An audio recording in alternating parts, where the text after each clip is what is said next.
আমি কিরকম ভাবে বেঁচে আছি তুই এসে দেখে যা নিখিলেশ। এই কি মানুষ জন্ম, নাকি শেষ পুরোহিত কঙ্কালের পাশা ফেলা? প্রতি সন্ধেবেলা আমার বুকের মধ্যে হাওয়া ঘুরে ওঠে, হৃদয়কে অবহেলা করে রক্ত। আমি মানুষের পায়ের কাছে কুকুর হয়ে বসে থাকি, তার ভেতরের কুকুরটাকে দেখব বলে। আমি আক্রোশে হেসে উঠিলাম, আমি ছার পোকার পাশে ছার পোকা হয়ে হাঁটি, মশা হয়ে উড়ি একদল মশার সঙ্গে।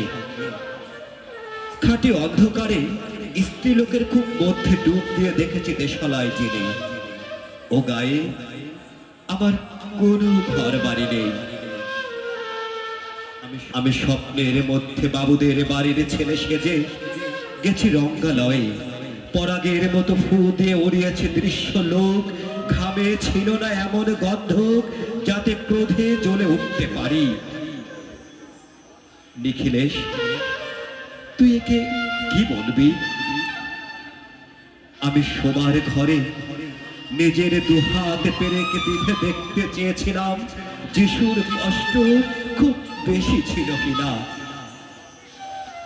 আমি ফুলের পাশে ফুল হয়ে ফুটে দেখেছি, তাকে ভালোবাসতে পারি না। আমি ফুলের পাশে ফুল হয়ে ফুটে দেখেছি, তাকে ভালোবাসতে পারি না।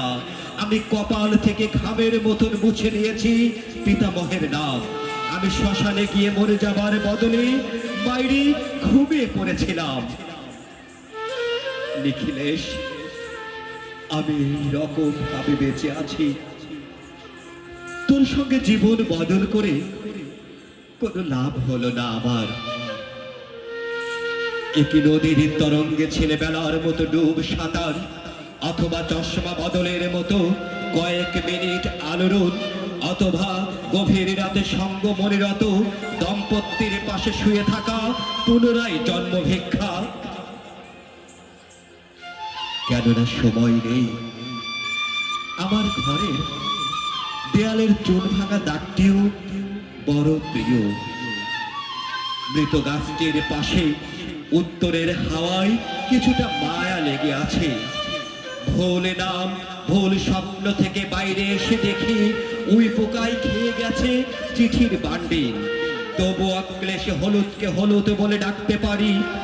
আমি সর্বস্ব বন্ধক দিয়ে একবার একটি মুহূর্ত চেয়েছিলাম ব্যক্তিগত চিরআর। ইচ্ছে ছিল না জানাবার এই বিশেষ কথাটা তোকে, তবুও ক্রমশ বেশি করে আসিস।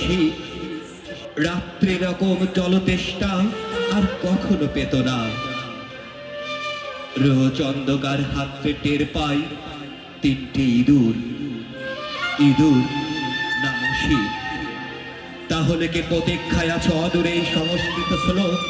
পাপ ও দুঃখের কথা ছাড়া আর এ অবলায় কিছুই কে মনে পড়ে না। আমার পূজা ও নারী হত্যার ভিতরে বেজে ওঠে সাইরেন। নিজের দুহাত যখন নিজের ইচ্ছে মতো কাজ করে, তখন মনে হয় ওরা সত্যিকারের। আজকাল আমার নিজের চোখ দুটো মনে হয় এক পলক সত্যি চোখ। এরকম সত্য পৃথিবীতে খুব বেশি নেই আর। নিখিলেশ, আমি এই রকম ভাবে বেঁচে আছি। ধন্যবাদ সবাই।